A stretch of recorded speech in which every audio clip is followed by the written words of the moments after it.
साल 2019 की बात है। महाराष्ट्र के कोंकण के पास एक छोटा सा गांव था। उस गांव के पास एक बहुत सुंदर समुद्र किनारा बीच था। दिन में वहां बहुत लोग आते थे, लेकिन गांव वाले एक अजीब बात कहते थे। रात 12 बजे के बाद उस बीच पर मत जाना, क्योंकि वहां कुछ अजीब होता है। लेकिन कुछ दोस्तों ने इस बात को मजाक समझा। नागपुर से आए 5 दोस्त गोवा घूमने आए थे। उनके नाम थे रोहित, अमन, समीर, विशाल और करण। दिन भर उन्होंने गोवा में खूब मस्ती की। बीच, पार्टी, म्यूजिक। रात को लगभग 11:30 बजे वे लोग होटल में बैठे थे। तभी रोहित बोला, यार असली मज़ा तो रात में बीच पर घूमने में है। होटल के मालिक ने उनकी बात सुन ली। वो तुरंत बोला, बेटा रात में उस बीच पर मत जाना। समीर हंसकर बोला, क्यों अंकल, वहाँ भूत है क्या? होटल वाला कुछ सेकंड चुप रहा, फिर धीरे से बोला, हाँ कुछ है वहाँ। लेकिन दोस्तों ने उसकी बात को मजाक समझा। रात 12 बजे 5 दोस्त कार लेकर उस सुनसान बीच की तरफ निकल पड़े। जब वे वहां पहुंचे, पूरा बीच अजीब तरह से शांत था। समुद्र की लहरें भी जैसे बहुत धीरे चल रही थीं। हवा ठंडी थी और चारों तरफ हल्का कोहरा था।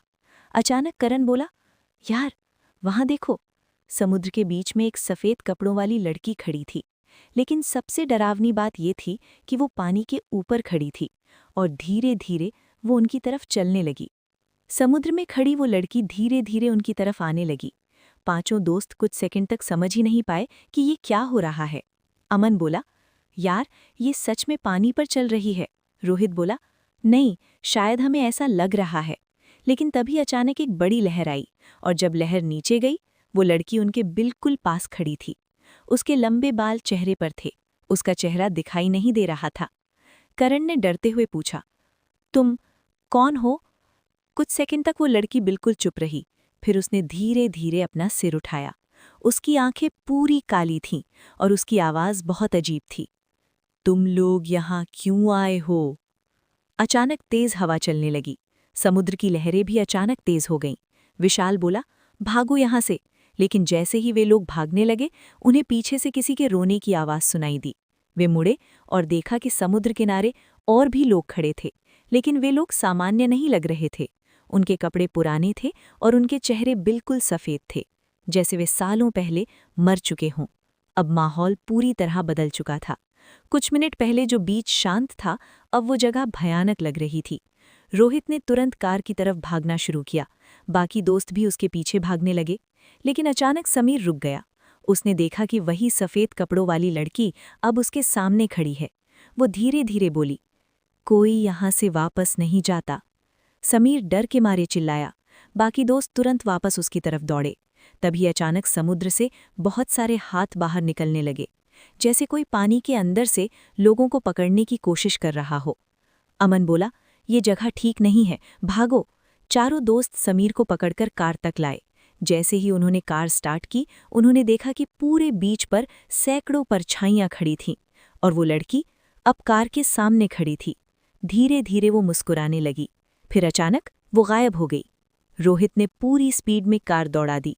जब वे लोग गांव पहुंचे, उन्होंने होटल वाले को सब बताया। होटल वाला बोला, 10 साल पहले यहाँ एक नाव डूब गई थी। उसमें बहुत लोग मर गए थे, और तभी से हर रात 12 बजे वे लोग समुद्र से बाहर आते हैं। उस दिन के बाद उन 5 दोस्तों में से कोई भी कभी उस बीच पर वापस नहीं गया। उस रात के बाद 5 दोस्त बहुत डर गए थे। वे लोग होटल के कमरे में बैठे थे, लेकिन किसी की भी नींद नहीं आ रही थी। समीर अभी भी कांप रहा था। वो बोला, यार वो लड़की अभी भी मेरे सामने खड़ी दिख रही है। अमन बोला, तू ज्यादा सोच मत, हम बचकर आ गए, बस यही बहुत है। लेकिन तभी होटल के बाहर से समुद्र की तेज आवाज आने लगी। अजीब बात यह थी कि होटल बीच से काफी दूर था, फिर भी ऐसा लग रहा था जैसे समुद्र बिल्कुल पास हो। अचानक कमरे की लाइट झपकने लगी। रोहित ने खिड़की खोली, और जो उसने देखा उससे उसका दिल जोर से धड़कने लगा। होटल के बाहर सड़क पर गीले पैरों के निशान दिखाई दे रहे थे, जैसे कोई अभी अभी समुद्र से चलकर यहाँ तक आया हो, और वो निशान धीरे धीरे उनके कमरे के दरवाजे तक आ रहे थे। तभी अचानक दरवाजे पर जोर से दस्तक हुई। ठक ठक ठक। कमरे में फिर से वही रोने की आवाज़ सुनाई देने लगी। कमरे में पूरी तरह सन्नाटा था। 5 दोस्त दरवाजे को देख रहे थे। फिर से दस्तक हुई। ठक ठक ठक।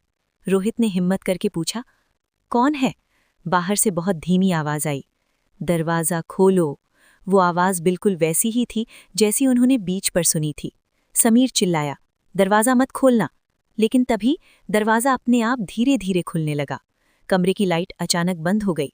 अब कमरे में सिर्फ खिड़की से आती चांद की रोशनी थी, और उसी रोशनी में उन्होंने देखा वही सफ़ेद कपड़ों वाली लड़की कमरे के अंदर खड़ी थी। उसके बाल पूरे गीले थे और उसके पैरों से समुद्र का पानी टपक रहा था। वो धीरे धीरे बोली, मैंने कहा था कोई यहाँ से वापस नहीं जाता। तभी अचानक कमरे की दीवारों पर सैकड़ों परछाइयां दिखाई देने लगी, जैसे पूरा कमरा आत्माओं से भर गया हो।